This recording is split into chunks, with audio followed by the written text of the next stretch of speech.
Well, everybody's asking for it, but unfortunately, Bloodborne isn't quite here yet on PC. Until then, we do have Thymesia, or Thymesia. Honestly, yeah, I'm not sure how you pronounce it, but I digress. Thymesia is a Souls-like inspired by specifically Sekiro and Bloodborne.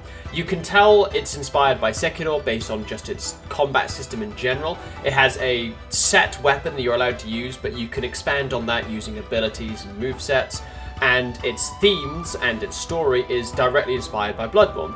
Inspired directly because there are even instances where it refers directly to something called pure and vile blood, which is a little bit on the nose, but I digress. So, its main selling point, or one of the main points of interest that you may find within it, are the level up trees, which are something very different to what you'll find in Bloodborne.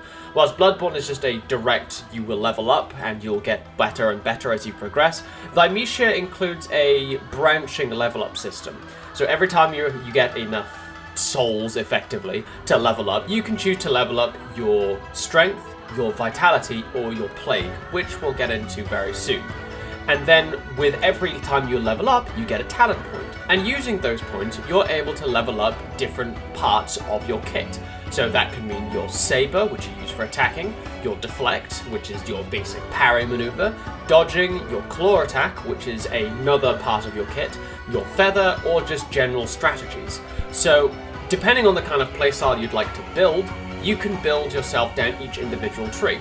For example, you can either become a constantly dodging maniac using the short dodge, which gives you a secondary dodge to spam after your first one, or you can just make it so that instead of you having frenetic dodges, you specifically make it so that you have a second dodge which simply lasts longer, making it so that you can put more distance between you and your enemy.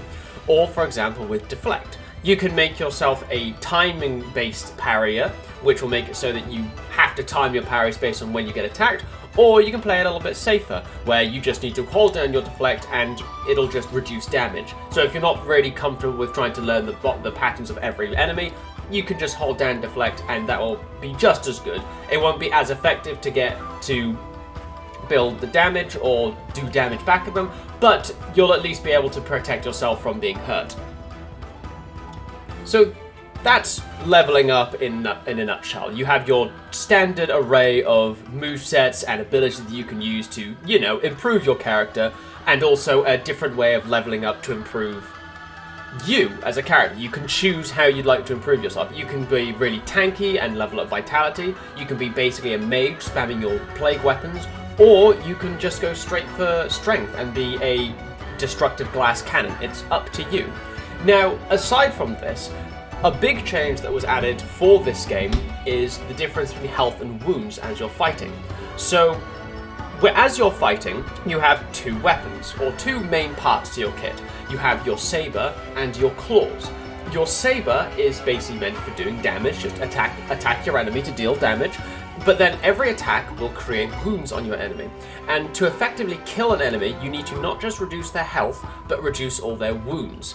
Wounds are represented by a green bar on the health bar of each enemy, and every time you attack, you'll create more wounds. When you see a wound there, you'll use your claws to damage the wounds for extra damage. You can use your saber to deal damage to the wounds, but you don't really do as much damage to the wounds with your saber as you would to their direct HP, and that's why you'd use the claws, because they do significantly more damage. And you can use the variations of claws in your talent trees to decide which playstyle you prefer. And those are the two main parts to combat. Now, you do have an array of extra parts to it, in that you can dodge, you can parry, and each one are distinct in their own way and used in their own way. So you have your basic attacks using your saber, you have a parry, so time it well enough and you'll be able to parry an enemy's attack. You have a feather parry, so when an enemy does something which is unblockable by a traditional parry, you can just use a feather parry, which will throw out a feather from Corvus and parry them that way. Then you have to close the distance and attack after you've staggered them using the feather parry. Your claws, which are used to damage the enemy's wounds. And then you have plague weapons. Now, plague weapons are what you use your plague to use. They're sort of like a spell system you can use. Every enemy uses some kind of weapon, so a dagger, fists, claws. There are a collection of different weapons. and defeating enemies will give you shards, which will let you make plague weapons to use yourself. Each weapon has a different style or function to them, which will fit your playstyle. For example, there's the flying daggers, which makes it so that when you throw out a feather to parry somebody, you also dodge at the same time. There's the scythe, which makes it so that you can heal from enemy wounds when you hit them, or you can just use the big hammer, which will stagger enemies as you use it, making it better for you to make further attacks. There's a wide array of plague weapons that you can choose from, and you can actively pick and choose what you'd like to use at any point, basically. Get to a save point, choose your plague weapons, experiment. You can also use your claws to charge up an attack so that when you kill an enemy, you can take their plague weapon and just try it out in the midst of combat. There's an array of things you can use, and you can pick and choose ones which fit your playstyle or complement your playstyle the best. Now, all of this is all well and good, but if the world is filled with interesting enemies, then it's kind of falling on deaf ears. And whilst there is quite large enemy variety throughout the first level, after that, it sort of repeats itself. Every enemy that you'll find in the first level is copy-pasted across the rest of the levels. Yes, there is some differentiation there in that they are harder and maybe more health, maybe a bit tankier, have a couple extra moves, but for the most part, it's a lot of copy-paste throughout the levels, which doesn't really help when there are only 3 levels that you go ahead and explore, and in each level, they are copy-pasted 4 times. So, in most other Souls-like games, you explore effectively a world. With each section to the world, they are split into subsections, which you go ahead and explore and meet new enemies and find new items. In Thymesia, you do explore a world, but they're split into levels which you access from a hub world, which there is nothing wrong with. Bloodborne does this exact same thing, and you will find that exact same style in multiple other games across the hemisphere. The issue comes from each level has one set area you explore, and then you do the exact same thing 3 times over. So, for example, the first level, the Sea of Trees, has its one level ending in a boss, and then there are 4 more levels where you explore the same map, the same level from the first level, but in slightly different directions. The same props are used, the same enemies are used, and you only end in a boss in the second to last and the last level. It's repetitive and lackluster, for want of a better word. It's uninteresting to play through the same level over and over again for kicks, basically. And this is the same for the second and third area that you explore in the game. It is just, for the following areas, it copy-pastes those areas, and you just explore them again. It's a disappointment for anything, because the combat itself is ridiculously fun.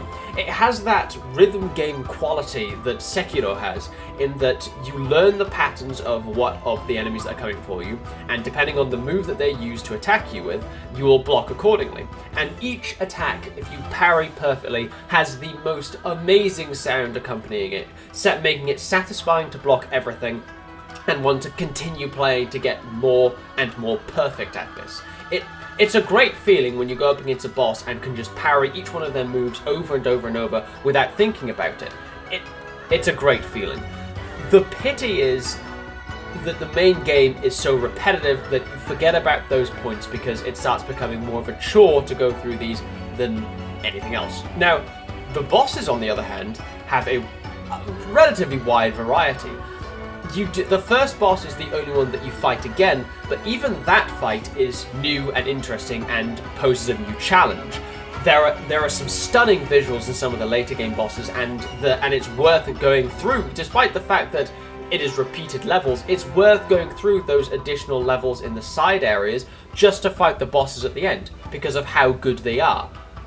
There are a couple gimmick bosses, for example, the large centipede demon that you have to fight, which is somewhat lackluster and not quite as interesting, but even they don't pose as much of a dull challenge as some of the other gimmick bosses that you'll find in some of the Dark Souls games. All of them except for the God of Fools, which is an awful boss fight, and I don't recommend anybody trying to fight that. Which is a pity, considering how you have to fight the God of Fools to fight one of the better bosses of the entire game. Now, because of the repetition in levels, more's the pity that the world does suffer because of it. Going through the same levels loses its charm, loses its vigor that you would get from first exploring the area and seeing brand new points of it. Not to mention how a lot of the world design is somewhat flat, as each level does have... A few levels do have a few twisting areas to loop back in on itself, but most of the time there is no point to explore wider areas because the only thing you'll get rewarded with is lore, which some people would find good, but most of the time they end in a dead end, which is, you know, not fun. So generally speaking, you'll want to go in a straight line, get to the end, and you're done. There is no interesting loopbacks, there is no interesting different paths which you can take which give you an alternate ending or an alternate exit or an alternate way of doing things. It's just one straight line with a couple alternating paths to go on to find extra items which at the end of the day you probably won't even need. And the story is just another point which you don't really need. It doesn't have as much cohesion as a good story as Sekiro does, and it doesn't have the intrigue of finding out what the hell went on in this world as Bloodborne or Dark Souls does. And honestly, you don't really need it. It is just the sticky glue which holds it all together. You don't need to find out about it because the game in and of itself doesn't need the story.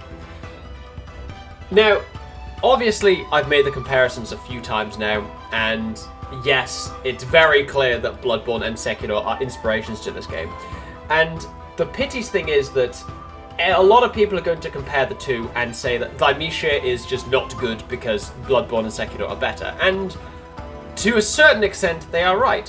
But Thymesia is one of the best attempts at a Souls-like game that I've ever played so far. A lot of them don't quite get the feeling of what makes a Souls-like game good, but Thymesia does get that, and what's good about it is it doesn't pull its inspiration from Dark Souls. It's unique in that it pulls its inspiration from specifically Sekiro, because its combat is very, very similar to Sekiro whilst making itself different enough to make it interesting. And I think where it suffers from the most isn't so much from creative flair, because there's lots of creative flair, and they've really done a good job of implementing their own spin on the genre. What they've suffered from is just budget. It's clear that this is not as well refined, not as well polished as Sekiro, and it doesn't have as much budget to be able to flesh out some of the levels or flesh out some of the larger stories or larger points of interest. And it's very clear that they could add plenty of new areas to expand the world and give more bosses for you to fight against, but it's clear they simply did not have the budget to do so, which is a pity. But by and large, Thymesia for £20 is so worth it. Despite the fact that it's quite short, my time in Thymesia was so much fun. It's just a pity that what was there was repetitive and could be fleshed out more.